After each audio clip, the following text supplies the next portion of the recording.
연구에 따르면 심각한 트라우마를 겪은 사람의 뇌는 평균 8%까지 물리적으로 축소됩니다. 특히 해마라는 영역이 그렇죠. 그런데 더 충격적인 건 이 변화가 단 3개월 만에 일어날 수 있다는 겁니다. 사고를 당했거나 큰 상실을 경험한 후 왜 예전 같지 않지? 라고 느낀 적 있으신가요? 그건 당신의 의지 문제가 아닙니다. 뇌 자체가 바뀐 겁니다. 오늘은 트라우마가 어떻게 뇌를 물리적으로 재구성하는지, 그리고 이게 우리 일상에 어떤 영향을 미치는지 과학적으로 파헤쳐 보겠습니다. 먼저 하버드 의대 2012년 연구팀이 발표한 충격적인 실험을 보시죠. 연구자들은 PTSD 환자 50명과 일반인 50명의 뇌를 MRI로 비교했습니다. 결과는 놀라웠습니다. PTSD 환자들의 해마 부피가 평균 8% 작았고 편도체는 오히려 15%더 활성화되어 있었습니다. 해마는 기억을 저장하는 곳이고 편도체는 공포와 불안을 담당하는 영역이죠. 쉽게 말해 트라우마는 기억 저장소는 줄이고 공포 감지기는 과민하게 만든 겁니다.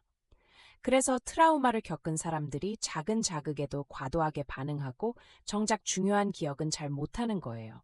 그런데 여기서 첫 번째 반전이 있습니다. 이 변화가 영구적이지 않다는 거죠. 캐나다 맥길 대학교 2018년 연구에서는 트라우마 치료를 받은 환자 40명을 1년간 추적했습니다. 인지행동 치료와 EMDR이라는 안구운동 치료를 병행한 결과 12개월 후 해마 부피가 평균 6.2% 회복되었습니다. 뇌는 고정된 게 아니라 가소성이 있어서 적절한 개입으로 다시 자랄 수 있다는 증거입니다. 두 번째로 주목할 연구는 2015년 스탠퍼드 대학의 아동 트라우마 연구입니다. 연구팀은 학대를 경험한 아동 156명을 10년간 추적했는데요. 놀랍게도 10세 이전의 트라우마를 겪은 아이들의 전두엽 피질, 즉 이성적 판단을 담당하는 영역이 정상 발달하지 못했습니다. 구체적으로는 전두엽 회백질 밀도가 또래보다 12% 낮았죠. 이는 성인이 되어서도 충동 조절과 의사결정에 어려움을 겪는 이유를 설명합니다. 트라우마는 단순히 나쁜 기억이 아니라 뇌 발달 경로 자체를 바꿔버리는 겁니다. 세 번째 사례는 더욱 구체적입니다. 2020년 네덜란드 암스테르담 대학 연구팀은 교통사고 생존자 89명을 대상으로 스트레스 호르몬인 코르티솔 수치를 측정했습니다.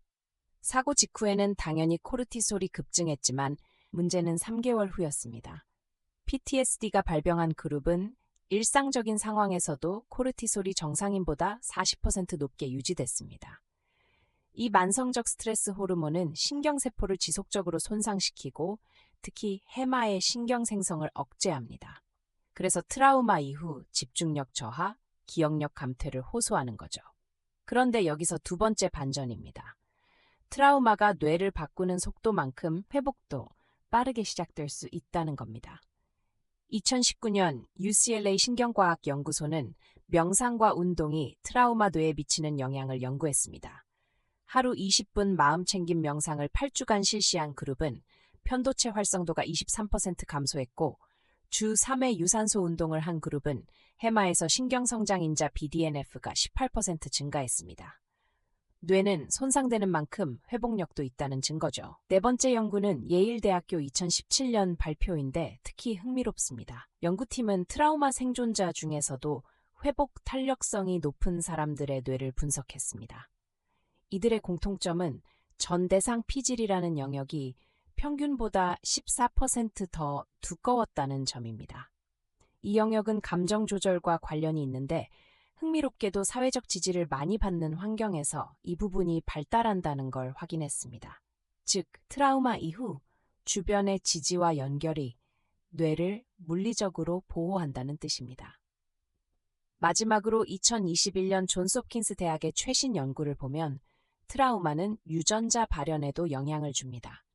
심한 스트레스를 겪은 사람들의 DNA에서 후성 유전학적 변화가 발견됐는데 스트레스 반응 유전자가 과활성화되어 있었습니다. 이 변화는 다음 세대에도 전달될 수 있다는 점에서 충격적이죠. 하지만 반대로 적절한 치료와 환경 개선으로 이런 유전자 발현도 바뀔 수 있다는 가능성도 함께 제시했습니다. 정리하면 트라우마는 뇌의 구조, 호르몬 시스템, 심지어 유전자까지 바꿉니다. 하지만 동시에 우리 뇌는 놀라운 가소성을 가지고 있어서 올바른 개입으로 회복될 수 있습니다. 전문가의 도움, 규칙적인 운동, 명상, 그리고 무엇보다 안전한 사회적 관계가 핵심입니다. 만약 이 영상이 도움이 되셨다면 좋아요와 구독 부탁드립니다. 그리고 여러분께 질문 하나 드릴게요. 여러분은 힘든 경험 이후 스스로 어떤 변화를 느끼셨나요? 댓글로 편하게 나눠주세요. 여러분의 이야기가 누군가에게 큰 위로가 될 수 있습니다. 다음 영상에서 만나요.